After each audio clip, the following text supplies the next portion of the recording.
వీటిని మించిన Dhamki senses TFA లో చూపిస్తే వాడికి లైఫ్ టైం సెటిల్మెంట్ రా. అందరికి నమస్తే మామ.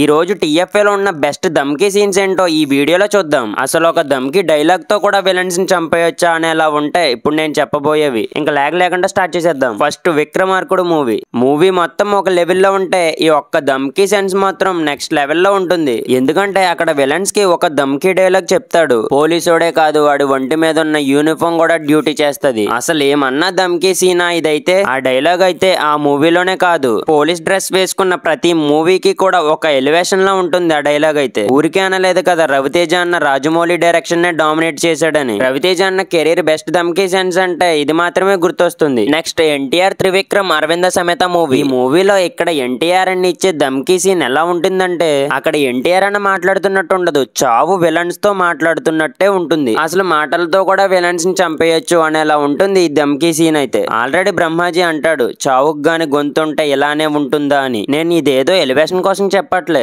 ఆ డైలాగ్ లో ఉన్న డెప్త్ అర్థమైంది కాబట్టి ఇలా చెప్తున్నా. విలన్స్ ని కొట్టకుండా చంపకుండా, అది కూడా ఒక ఫోన్ కాల్ తో చావు అంటే ఎలా ఉంటుందో చూపించడం అంటే ఇదేనేమో. త్రివిక్రమ్ పీక్ రైటింగ్, ఎన్టీఆర్ అన్న బేస్ వాయిస్ తో ఈ ధమ్కీ సీన్ అయితే నెక్స్ట్ లెవెల్ కి వెళ్ళిపోయింది. అసలు ఈ ధమ్కీ సీన్ మీలో ఎంతమందికి ఫేవరెట్ తో కామెంట్ చేసేయండి మావా. Next Chhatrapati movie. ఛత్రపతిలో ఇంటర్వెల్ దగ్గర ఇచ్చే ధమ్కీ సీన్ అయితే మాత్రం గ్రేటెస్ట్ ఆఫ్ ఆల్ టైమ్. అసలు ఆ ధమ్కీ సీన్ ఎలా ఉంటుందంటే మళ్ళీ రెండోసారి విలన్స్ అనే వాళ్ళు తన దగ్గరకు కూడా రాకూడదు అనేలా ఉంటుంది. ఇంటర్వెల్ దగ్గర ప్రభాస్ అన్న ఆ తలుపులు బద్దలు కొట్టుకుని లోపలికి వస్తున్నప్పుడు అక్కడ ఉన్న ప్రతి ఒక్కడికి కూడా తడిసిపోతుంది అంతే. అప్పటికే వాళ్ళంతా భయంతో ఉంటారు. అప్పుడు ఒక ధమ్కీ డైలాగ్ చెప్పగానే వాళ్ళ రియాక్షన్ ఎలా ఉంటుందంటే అప్పటి వరకు సైలెంట్ గా ఉన్నవాడు ఎదురు తిరిగితే ఇలా ఉంటుందా. ప్రభాస్ అన్న కెరీర్ లోనే ద బెస్ట్ ధమ్కీ సీన్ అంటే ఇదే. మీలో ఎంతమందికి ఈ ధమ్కీ సీన్ అంటే ఇష్టమో కామెంట్ చేసేయండి మావా. Next Golimar movie. Underrated Dhamki scene అనగానే గుర్తొచ్చేది గోలీమార్ మూవీనే. అసలు ఒక్క ఫోన్ కాల్ తో విలన్ ని వణికేలా చేస్తాడు గోపీచంద్ అన్న.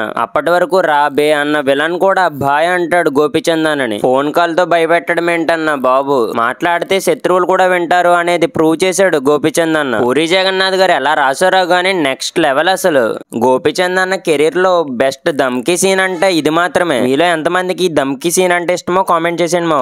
నెక్స్ట్ పుష్ప 2 క్లైమాక్స్ దగ్గర విలన్స్ కి ఇచ్చే ఈ ధమ్కీ సీన్ అయితే నెక్స్ట్ లెవెల్లో ఉంటుంది. అసలు మీ మీద చిన్న గీత పడ్డ రప్ప నరుకుతానే అంటాడు. నరకడం కూడా అలాగే నరుకుతాడు అనుకోండి, అది వేరే విషయం. ఆ ఒక్క ధమ్కీ డైలాగ్ తో పగతో బతుకుతున్న వాళ్ళకి భయం అంటే ఎలా ఉంటుందో చూపిస్తాడు. ఆ ధమ్కీ డైలాగ్ విలన్స్ కే కాదు ఆడియన్స్ కూడా భయపడేలా ఉంటుంది. ఐ మీన్ అంత బాగుంటుందని చెప్తున్నా మావా. ఇప్పుడు నేను చెప్పిన ధమ్కీ సీన్స్ లో మీకు ఏది బాగా ఫేవరెట్ కామెంట్ చేసేయండి మావా. అండ్ అలాగే నేను మిగిలిన హీరోస్ వి ధమ్కీ సీన్స్ ఏమైనా మర్చిపోయి ఉంటే మీరు కామెంట్ చేయండి. మీకు ఇంట్రెస్ట్ ఉంటే పార్ట్ 2 వీడియోలో కూడా చెప్తా వాళ్ళ గురించి. ఈ వీడియో మీకు ఎలా అనిపించింది అనేది మీ ఫీడ్బ్యాక్ ఇవ్వడం మాత్రం మర్చిపోకండి మావా. ఈ ఇంట్రెస్టింగ్ వీడియో మీకు నచ్చినట్లయితే లైక్ అండ్ కామెంట్ చేసి don't forget to subscribe. Thank you.